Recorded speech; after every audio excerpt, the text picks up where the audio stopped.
예, 안녕하세요. 테스의 김동빈입니다. 자, 우리 지난 시간에 이어서 우리 이번에는 27장 유효 수요 이론 이제 들어가 보도록 하겠습니다.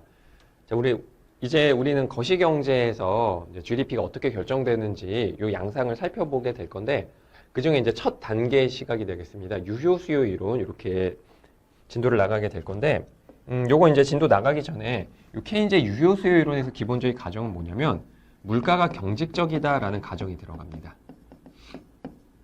여러분 이제 물가가 뭔지는 아시죠? 우리 거시경제의 전반적인 가격 수준, 영어로 이제 프라이스 레벨 이렇게 표현을 하겠죠. 그게 이제 물가인데, 물론 당연히 이게 성장하는 경제는 좋든 싫든 물가가 어느 정도 속도로 이렇게 꾸준하게 상승을 해요. 그러니까 이제 우리 X축을 시간이라고 하고요. 자, Y축을 이 거시경제 이제 물가 수준, 프라이스 레벨이라고 한다면은 이렇게 점진적으로 이렇게 이제 상승하는 이런 추세를 보일 겁니다. 근데 갑자기 이제 물가가 확 급등할 수도 있고요. 아니면 물가 상승 속도가 천천히 떨어질 수도 있겠고, 뭐 자주 발생하지는 않는데 극심한 불경기면 여러분 이제 물가도 떨어지게 되겠죠. 아파트 가격, 자산 가격, 이제 재화 가격 다시 떨어지니까 이렇게 되면 그러다가 이제 경기 회복되면 다시 회복하고. 그러니까 이제 보시면 대충 이런 식으로 이제 우상향, 물가는 꾸준하게 상승하는 그런 양상을 볼 수가 있겠는데, 근데 이제 우리 케인즈라는 경제학자가 단기적인 거시경제 분석을 할 거야, 단기.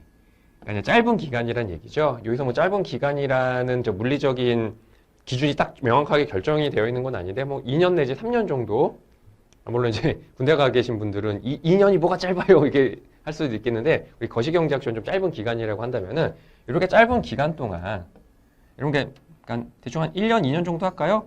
이때 물가가 여러분들 막 여기서 확 이렇게 올라가진 않겠죠.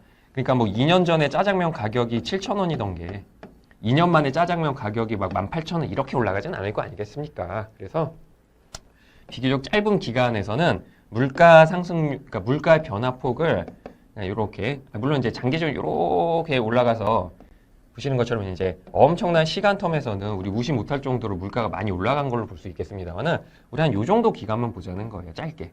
그러면 이때는 이제 물가가 아주 사소하게 올라간 거라고 보시면 되니까, 그러니까 이제 특히 미시 경제도 마찬가지지만 우리 거시 경제에서도요, 물가 상승 의 효과를 인정할 정도의 넉넉한 기간이냐? 아니다. 이 정도는 물가 안 변한 걸로 치자라고 보는, 즉 이른바 장단기를 구분해 주셔야 되는 거예요. 자, 근데 우리는 여기서 이제 먼저 첫 번째 단기적인, 다시 말하면 이제 물가가 경직적인, 좀 더 정확하게 물가가 변하긴 변했는데 그 변한 효과가 뭐 드라마틱한 정도는 아니니까 물가가 안 변한 셈 치자라는 이런 물가가 경직적인 상황을 가정을 해가지고 이런 식으로 이제 거실 좀 분석해 보도록 할게요. 물론 이제 진도를 나가게 되면서 물가가 이제 변화하게 되는, 다시 말해 이제 물가 상승률의 효과를 이제 어느 정도 받아들여야 될 정도의 넉넉한 기간인 장기가 됐을 때, 우리는 이때는 물가가 신축적으로 조정된다 이렇게 좀 표현하거든요. 그러니까 이런 식으로 이제 거시경제에서 이제 GDP 결정 과정의 원리는요, 이렇게 관점을 달리해서 분석을 좀 합니다.